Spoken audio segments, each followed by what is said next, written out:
Hello guys, welcome back to my YouTube channel. ഇന്നത്തെ video സോഫ്റ്റും സ്വീറ്റുമായിട്ടുള്ള ഒരു അടിപൊളി ഗുലാബ് ജാമിൻ്റെ റെസിപ്പിയാണ്. ഈ വീഡിയോ എൻ്റെ ചാനലിൻ്റെ ആദ്യത്തെ ലോങ് വീഡിയോ ആണ്. അപ്പോൾ നിങ്ങളുടെയൊക്കെ സപ്പോർട്ട് കൂടി ഉണ്ടെങ്കിൽ ഞാൻ ഇനിയും നല്ല വീഡിയോസൊക്കെ ചെയ്യുന്നതായിരിക്കും. അപ്പോൾ നമുക്ക് വീഡിയോയിലോട്ട് പോയാലോ? ആദ്യം ഒരു പാത്രത്തിൽ 1 കപ്പ് പഞ്ചസാര, അതിലേക്ക് 1.5 കപ്പ് വെള്ളവും ഒഴിച്ച് നന്നായിട്ട് പഞ്ചസാര അലിയുന്നത് വരെ അതൊന്ന് ഇളക്കി കൊടുക്കുക. ഒരു സ്പൂൺ വെച്ച് നന്നായിട്ട് അലിയിച്ചെടുക്കുക. ആദ്യം ഈ ഒരു സ്റ്റെപ്പ് ചെയ്യുകയാണെങ്കിൽ നമുക്ക് ബാക്കിയുള്ള സ്റ്റെപ്സൊക്കെ എളുപ്പത്തിന് ചെയ്യാൻ സാധിക്കും. അപ്പോൾ നന്നായിട്ട് സ്പൂൺ വെച്ചൊക്കെ ഒന്ന് നന്നായിട്ട് ആ പഞ്ചസാര ക്രിസ്റ്റൽസൊക്കെ നന്നായിട്ടൊന്ന് അലിയിച്ച് കൊടുക്കേണ്ടതാണ്. ആ സമയത്ത് ഒരു 8 ബ്രെഡ് സൈഡ് പോർഷനൊക്കെ കട്ട് ചെയ്ത് മാറ്റി വയ്ക്കുക. ഒരു മിക്സി ജാറിൽ ഈ ബ്രെഡ് ഇട്ട് കൊടുത്ത് നന്നായി പൊടിച്ച് മറ്റൊരു പാത്രത്തിലാക്കി ഒരു 1/2 കപ്പ് പാലൊക്കെ ഒഴിച്ച് നല്ല സോഫ്റ്റാക്കി കുഴച്ചെടുക്കുക. നല്ല ലൂസായിട്ടോ നല്ല കട്ടിയായിട്ടോ ഇത് കുഴച്ചെടുക്കാൻ പാടില്ല. നല്ല സോഫ്റ്റായിട്ട് കുഴച്ചെടുക്കാവൂ. ഇപ്പോൾ കട്ടിയായിട്ടൊക്കെ കുഴച്ചെടുക്കുകയാണെങ്കിൽ ഇത് നമ്മൾ എണ്ണയിട്ട് ഫ്രൈ ചെയ്യുമ്പോൾ ഇത് പിരിഞ്ഞു പോകാൻ ചാൻസ് ഉണ്ട്. അപ്പോൾ അതൊന്ന് ശ്രദ്ധിക്കണം. നല്ല സോഫ്റ്റായിട്ട് കുഴച്ചെടുക്കണം. കൈ കൊണ്ട് തൊട്ട് നോക്കുക നല്ല സോഫ്റ്റ് ആണോ എന്ന്. നല്ല സോഫ്റ്റായിട്ടൊന്ന് കുഴച്ചെടുക്കണം. ഒരു ചെറിയ കഷ്ണം എടുത്ത് പരമാവധി സ്ക്രാച്ച് ഒന്നും വരാതെ നല്ല രീതിയിൽ ഉരുട്ടിയെടുത്ത് മാറ്റി വയ്ക്കണം.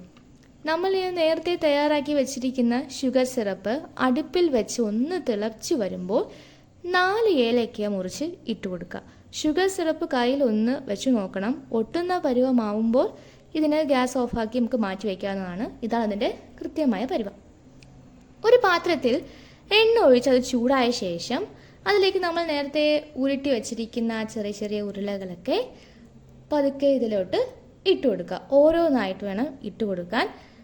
ഗ്യാസ് സിമ്മിൽ വെച്ച് മാത്രമേ ഇത് ഇട്ട് കൊടുക്കാവൂ, കാരണം ഇത് പെട്ടെന്ന് കരിഞ്ഞു പോകാൻ ചാൻസ് ഉണ്ട്. അപ്പോൾ നമ്മൾ ഗ്യാസ് സിമ്മിൽ വെച്ച് ഓരോന്നായിട്ട് ഇട്ട് കൊടുക്കുക.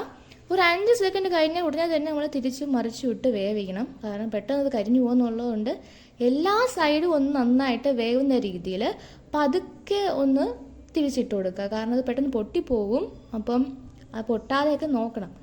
പതുക്കെ അങ്ങോട്ട് തിരിച്ചും മറിച്ചും ഒക്കെ ഇട്ട് നല്ല രീതിയിൽ ഇതിനെ വേവിച്ചെടുക്കണം. ഉൾഭാഗമൊക്കെ നല്ല വേവണമല്ലോ. അപ്പോൾ ഒന്ന് തിരിച്ചും മറിച്ചുമൊക്കെ ഇട്ട് നന്നായിട്ട് വേവിച്ച ശേഷം ഒരു ഗോൾഡ് ബ്രൗൺ കളർ ആകുമ്പോൾ ഇതിനെ എടുത്ത് നമ്മൾ നേരത്തെ മാറ്റി വച്ചിരിക്കുന്ന ഷുഗർ സിറപ്പിൽ ഇട്ട് കൊടുക്കുക. ഒരു 15 മിനിറ്റ് കഴിഞ്ഞാൽ ഇത് കഴിക്കാൻ റെഡിയായി കഴിഞ്ഞു. 15 മിനിറ്റ് കാത്തിരിക്കേണ്ട ആവശ്യമൊന്നുമില്ല. ഒരു 5 മിനിറ്റ് ആകുമ്പോഴത്തേക്ക് ഇത് കഴിക്കാവുന്നതാണ്. എല്ലാവർക്കും സിമ്പിളായിട്ട് ഉണ്ടാക്കാൻ പറ്റുന്ന റെസിപ്പിയാണ് ഇത്. എല്ലാവരും ഇത് ട്രൈ ചെയ്ത് നോക്കണം. തീർച്ചയായിട്ടും എല്ലാവർക്കും ഇഷ്ടമാവും. ഇന്നത്തെ വീഡിയോ നിങ്ങൾക്ക് ഇഷ്ടപ്പെട്ടാൽ ലൈക്ക് ചെയ്യാനും സബ്സ്ക്രൈബ് ചെയ്യാനും ഷെയർ ചെയ്യാനും മറക്കല്ലേ. Okay, by.